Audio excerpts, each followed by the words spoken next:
एक रात के लिए पुनर्जीवित हुए थे महाभारत युद्ध में मारे गए वीर। नमस्कार दर्शकों, स्वागत है आपका हमारे YouTube चैनल आध्यात्मिक ज्ञान में। आज हम आपको महाभारत से जुड़ी एक अद्भुत घटना के बारे में बता रहे हैं, जब महाभारत युद्ध में मारे गए समस्त शूरवीर जैसे कि भीष्म, द्रोणाचार्य, दुर्योधन, अभिमन्यु, द्रौपदी के पुत्र कर्ण, शिखंडी आदि एक रात के लिए पुनर्जीवित हुए थे। ये घटना महाभारत युद्ध खत्म होने के 15 साल बाद घटित हुई थी। साथ ही हम आपको बताएंगे कि धृतराष्ट्र, गांधारी, कुंती और विदुर की मौत कैसे हुई। आइए इन सब के बारे में विस्तार पूर्वक जानते हैं। राजा बनने के पश्चात हस्तिनापुर में युधिष्ठिर धर्म व न्याय पूर्वक शासन करने लगे। युधिष्ठिर प्रतिदिन धृतराष्ट्र व गांधारी का आशीर्वाद लेने के बाद ही अन्य काम करते थे। इस प्रकार अर्जुन, नकुल, सहदेव, द्रौपदी आदि भी सदैव धृतराष्ट्र व गांधारी की सेवा में लगे रहते थे, लेकिन भीम के मन में धृतराष्ट्र के प्रति हमेशा द्वेष भाव ही रहता। भीम धृतराष्ट्र के सामने कभी ऐसी बातें भी कह देते जो कहने योग्य नहीं होती थी। 15 साल पश्चात धृतराष्ट्र गए थे वन। इस प्रकार धृतराष्ट्र, गांधारी को पांडवों के साथ रहते रहते 15 साल गुजर गए। एक दिन भीम ने धृतराष्ट्र व गांधारी के सामने कुछ ऐसी बातें कह दी जिसे सुनकर उनके मन में बहुत शोक हुआ। तब धृतराष्ट्र ने सोचा कि पांडवों के आश्रय में रहते अब बहुत समय हो चुका है, इसलिए अब वानप्रस्थ आश्रम ही उचित है। गांधारी ने भी धृतराष्ट्र के साथ वन जाने में सहमति दे दी। धृतराष्ट्र व गांधारी के साथ विदुर व संजय ने वन जाने का निर्णय लिया। कार्तिक पूर्णिमा के दिन वन में गए थे धृतराष्ट्र। वन जाने का विचार कर धृतराष्ट्र ने युधिष्ठिर को बुलाया और उनके सामने पूरी बात कह दी। पहले तो युधिष्ठिर को बहुत दुख हुआ, लेकिन बाद में महर्षि वेदव्यास के कहने पर युधिष्ठिर मान गए। जब युधिष्ठिर को पता चला कि धृतराष्ट्र व गांधारी के साथ विदुर व संजय भी वन जा रहे हैं, तो उनके शोक की सीमा नहीं रही। धृतराष्ट्र ने बताया कि वे कार्तिक मास की पूर्णिमा को वन के लिए यात्रा करेंगे।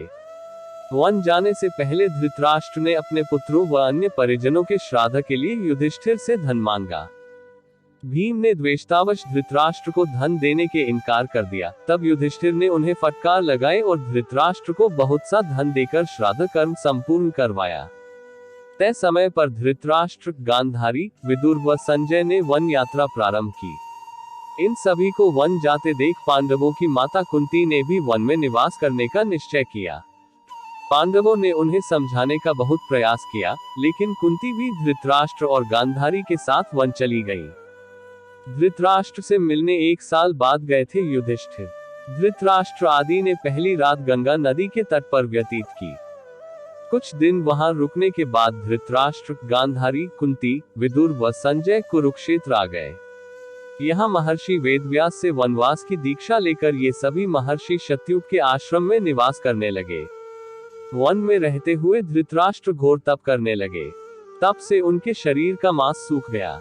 सिर पर महर्षियों की तरह जटा धारण कर वे और भी कठोर तप करने लगे। तप से उनके मन का मोह दूर हो गया। गांधारी और कुंती भी तप में लीन हो गईं। विदुर और संजय इनकी सेवा में लगे रहते और तपस्या किया करते थे। इस प्रकार वन में रहते हुए धृतराष्ट्र आदि को लगभग 1 वर्ष बीत गया। इधर हस्तिनापुर में एक दिन राजा युधिष्ठिर के मन में वन में रह रहे अपने परिजनों को देखने की इच्छा हुई। तब युधिष्ठिर ने अपने सेना प्रमुखों को बुलाया और कहा कि वन जाने की तैयारी करो। मैं अपने भाइयों व परिजनों के साथ वन में रह रहे महाराज धृतराष्ट्र, माता गांधारी व कुंती आदि के दर्शन करूंगा। इस प्रकार पांडवों ने अपने पूरे परिवार के साथ वन जाने की यात्रा प्रारंभ की। पांडवों के साथ वे नगरवासी भी थे जो धृतराष्ट्र आदि के दर्शन करना चाहते थे। युधिष्ठिर के शरीर में समा गए थे विदुर जी के प्राण। पांडव अपने सेना के साथ चलते चलते उस स्थान पर आ गए जहां धृतराष्ट्र, गांधारी और कुंती रहते थे। जब युधिष्ठिर ने उन्हें देखा तो वे बहुत प्रसन्न हुए और मुनियों के वेश में अपने परिजनों को देखकर उन्हें शोक भी हुआ। धृतराष्ट्र, गांधारी और कुंती भी अपने पुत्रों व परिजनों को देखकर बहुत प्रसन्न हुए। जब युधिष्ठिर ने वहां विदुर जी को नहीं देखा तो धृतराष्ट्र से उनके बारे में पूछा। धृतराष्ट्र ने बताया कि वे कठोर तप कर रहे हैं। तभी युधिष्ठिर को विदुर उसी ओर आते हुए दिखाई दिए, लेकिन आश्रम में इतने सारे लोगों को देखकर विदुर जी पुनः लौट गए। युधिष्ठिर उनसे मिलने के लिए पीछे पीछे दौड़े। तब वन में एक पेड़ के नीचे उन्हें विदुर जी खड़े हुए दिखाई दिए। उसी समय विदुर जी के शरीर से प्राण निकले और युधिष्ठिर में समा गए। जब युधिष्ठिर ने देखा कि विदुर जी के शरीर में प्राण नहीं है तो उन्होंने उनका दाह संस्कार करने का निर्णय लिया। तभी आकाशवाणी हुई कि विदुर जी संन्यास धर्म का पालन करते थे, इसलिए उनका दाह संस्कार करना उचित नहीं है। ये बात युधिष्ठिर ने आकर महाराज धृतराष्ट्र को बताई। युधिष्ठिर के मुख से यह बात सुनकर सभी को आश्चर्य हुआ। यमराज के अवतार थे विदुर। युधिष्ठिर आदि ने वह रात वन में ही बिताई। अगले दिन धृतराष्ट्र के आश्रम में महर्षि वेदव्यास आए। जब उन्हें पता चला कि विदुर जी ने शरीर त्याग दिया तब उन्होंने बताया कि विदुर धर्मराज यमराज के अवतार थे और युधिष्ठिर भी धर्मराज का ही अंश है, इसलिए विदुर जी के प्राण युधिष्ठिर के शरीर में समा गए। महर्षि वेदव्यास ने धृतराष्ट्र, गांधारी और कुंती से कहा कि आज मैं तुम्हें अपनी तपस्या का प्रभाव दिखाऊंगा। तुम्हारी जो इच्छा हो वह मांग लो। तब धृतराष्ट्र व गांधारी ने युद्ध में मृत अपने पुत्रों तथा कुंती ने कर्ण को देखने की इच्छा प्रकट की। द्रौपदी आदि ने कहा कि वह भी अपने परिजनों को देखना चाहते हैं। महर्षि वेदव्यास ने कहा कि ऐसा ही होगा।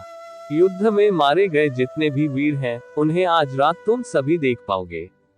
ऐसा कहकर महर्षि वेदव्यास ने सभी को गंगा तट पर चलने के लिए कहा। महर्षि वेदव्यास के कहने पर सभी गंगा तट पर एकत्रित हो गए और रात होने का इंतजार करने लगे।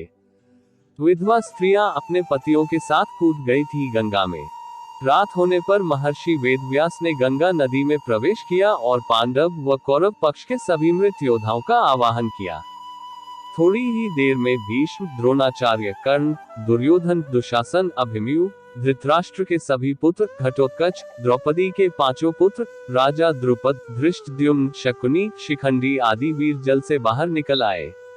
उन सभी के मन में किसी भी प्रकार का अहंकार व क्रोध नहीं था। महर्षि वेदव्यास ने धृतराष्ट्र व गांधारी को दिव्य नेत्र प्रदान किए। अपने मृत परिजनों को देख सभी के मन में हर्ष छा गया। सारी रात अपने मृत परिजनों के साथ बिताकर सभी के मन में संतोष हुआ। अपने मृत पुत्रों, भाइयों, पतियों व अन्य संबंधियों से मिलकर सभी का संताप दूर हो गया। तब महर्षि वेदव्यास ने वहां उपस्थित विधवा स्त्रियों से कहा कि जो भी अपने पति के साथ जाना चाहती हैं, वे सभी गंगा नदी में डुबकी लगाएं। महर्षि वेदव्यास के कहने पर अपने पति से प्रेम करने वाली स्त्रियां गंगा में डुबकी लगाने लगी और शरीर छोड़कर पतिलोक में चली गईं। इस प्रकार वह अद्भुत रात समाप्त हुई। आग में जलकर हुई धृतराष्ट्र, गांधारी व कुंती की मृत्यु। इस प्रकार अपने मृत परिजनों से मिलकर धृतराष्ट्र, गांधारी, कुंती व पांडव बहुत प्रसन्न हुए। लगभग 1 महीना वन में रहने के बाद युधिष्ठिर आदि पुनः हस्तिनापुर लौट आए। इस घटना के करीब 2 वर्ष बाद एक दिन देवर्षि नारद युधिष्ठिर के पास आए। युधिष्ठिर ने उनका स्वागत किया। जब देवर्षि नारद ने उन्हें बताया कि वे गंगा नदी के आसपास के तीर्थों के दर्शन करते हुए आए हैं तो युधिष्ठिर ने उनसे धृतराष्ट्र, गांधारी व माता कुंती के बारे में पूछा।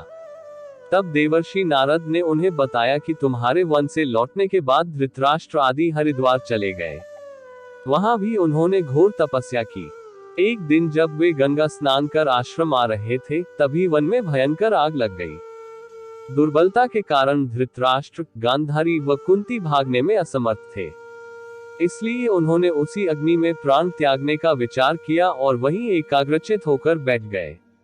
इस प्रकार धृतराष्ट्र, गांधारी व कुंती ने अपने प्राणों का त्याग कर दिया। संजय ने ये बात तपस्वियों को बताई और वे स्वयं हिमालय पर तपस्या करने चले गए। धृतराष्ट्र, गांधारी व कुंती की मृत्यु का समाचार जब महल में फैला तो हाहाकार मच गया। तब देवर्षि नारद ने उन्हें धैर्य बंधाया। युधिष्ठिर ने विधिपूर्वक सभी का श्राद्ध कर्म करवाया और दान दक्षिणा देकर उनकी आत्मा की शांति के लिए संस्कार किए। जानकारी अच्छी लगी हो तो चैनल को लाइक, कमेंट और सब्सक्राइब जरूर करें। धन्यवाद।